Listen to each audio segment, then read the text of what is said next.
नमस्कार छात्र मित्रों, मैं श्री एम.बी. पाटिल सर, श्री शिवाजी विद्यालय महागाव, तहसील गडिंग्लज, जिला कोल्हापुर। मैं आज आपको लोक भारती हिंदी भाषा अध्ययन व्याकरण इस घटक के अंतर्गत उपघटक सर्वनाम, सर्वनामों के भेद, इनमें से सर्वनाम का जो छठा भेद है, छठा आदर सूचक सर्वनाम, इसका अध्यापन मैं इस वीडियो के अंतर्गत बच्चों आपको करा रहा हूं।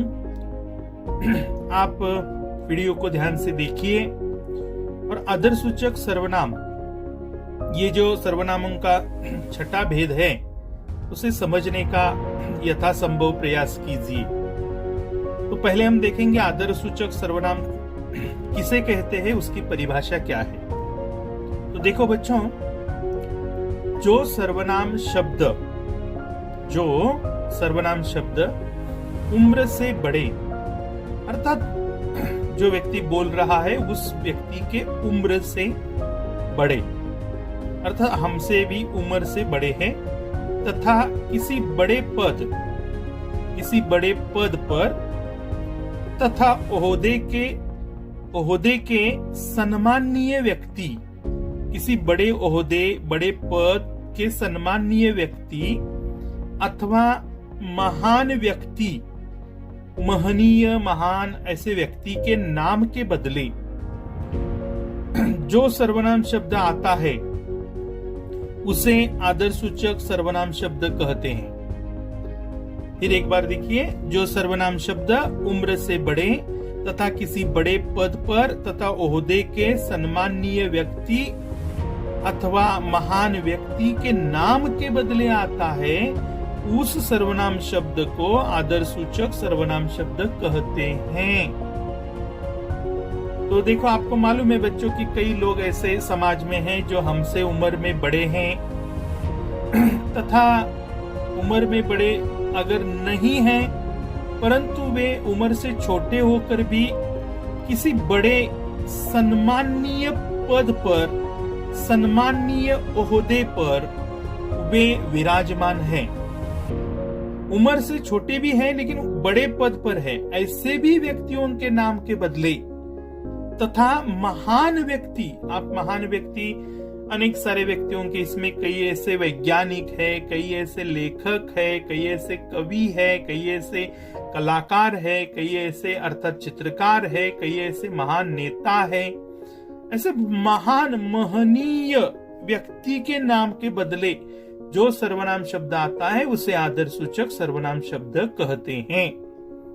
उदाहरणों से आप समझेंगे, हम उदाहरण देखेंगे। पहला उदाहरण देखिए आदर सूचक सर्वनाम का, आप हमारे राष्ट्रपिता हैं।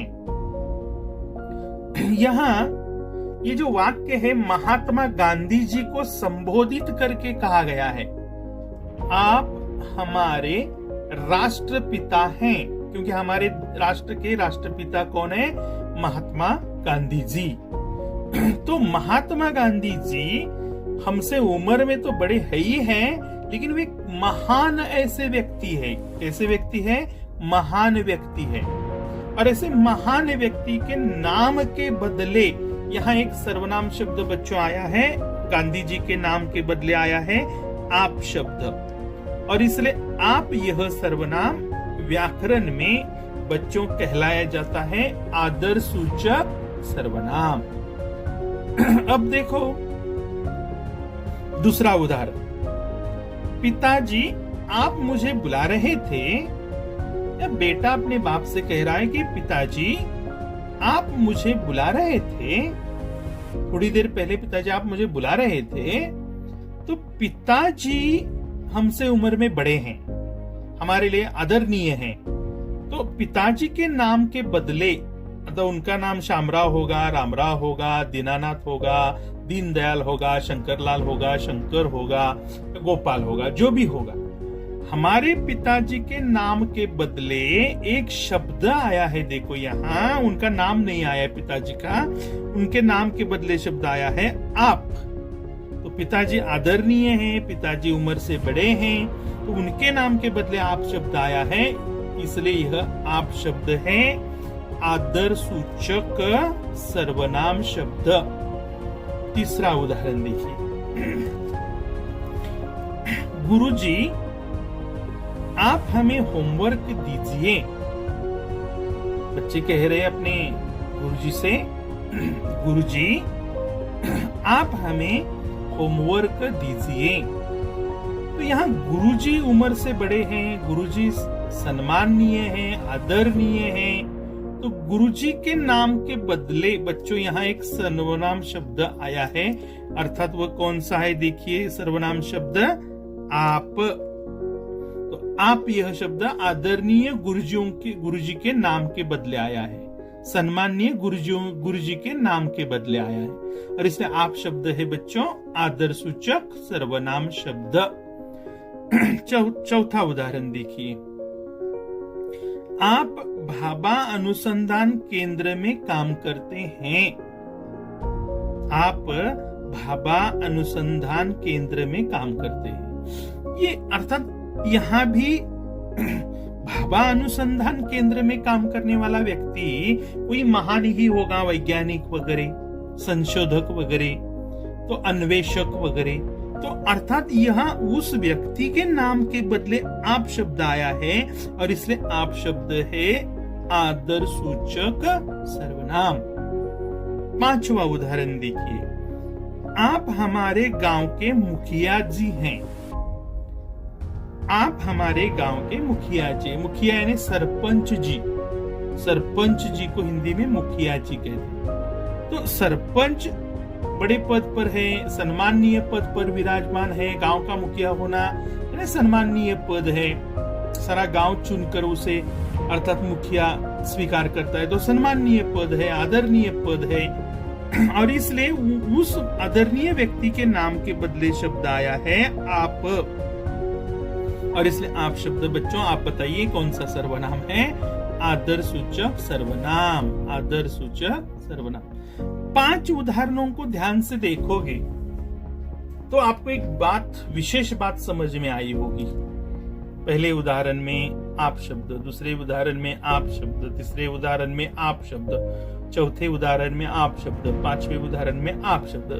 अब तो आपको समझ में आया होगा, कुछ तो ध्यान में आया ही होगा, और जो आपके ध्यान में आया है वही जानकारी मैं आगे आपको समझा रहा हूं। देखो ध्यान से यह जानकारी सुनिए। ऊपर के इन 5 उदाहरणों में आया हुआ आप, यह सर्वनाम शब्द, यहाँ आप सर्वनाम शब्द आया है, देखो आप यह सर्वनाम शब्द उम्र से बड़े, हमसे उम्र से बड़े तथा सम्माननीय व्यक्ति के नाम के बदले प्रयोग हुआ है, अर्थात उसका उपयोग हुआ है, इसलिए आप यह सर्वनाम शब्द आदर सूचक सर्वनाम है। और एक बात आपको मैं समझाना चाहता हूं, हिंदी व्याकरण में आप यह एक ही सर्वनाम शब्द आदर सूचक सर्वनाम होता है। आप यह एक ही शब्द आदर सूचक सर्वनाम होता है, दूसरा होता ही नहीं है आदर सूचक सर्वनाम। तो ये आप ध्यान से देख सकते हो, इसे समझ सकते हो। परंतु इसके पहले सर्वनामों का जो मैंने पहला प्रकार पढ़ाया है पुरुषवाचक सर्वनाम, उसमें भी आप शब्द आता है और वह पुरुषवाचक सर्वनाम होता है, लेकिन अंतर यह है कि यहाँ प्रयोग बड़े व्यक्ति के बारे में, सम्माननीय व्यक्ति के बारे में हुआ है आपका प्रयोग, तो वह आदर सूचक सर्वनाम है। लेकिन अगर वाक्य ऐसा है, आप बच्चे बड़े अच्छे हो, आप बच्चे बड़े अच्छे हो, तो यहाँ आप यह व्यक्तियों के नाम के बदले आया है, लेकिन बच्चे क्या उम्र से बड़े नहीं है, सम्माननीय वगैरह वगैरह नहीं है, तो इसलिए यहाँ आप यह छोटे बच्चों के बारे में शब्द आए, तो यहाँ है पुरुषवाचक सर्वनाम। तो ये थोड़ा सा अंतर, ये आप समझने का इस वीडियो द्वारा प्रयास कीजिए। अगले वीडियो में मैं आपको निजवाचक सर्वनाम, ये सर्वनामों का अंतिम प्रकार जो है, यह इसका अध्यापन कराऊंगा। तो ये वीडियो आप दोबारा देखिए और आप जरूर आदर सूचक सर्वनाम शब्द की जानकारी, उसका परिचय करा लीजिए। हम मिलते हैं अगले वीडियो में। तब तक आपका दिन अत्यंत शुभ हो, मंगलदायक हो।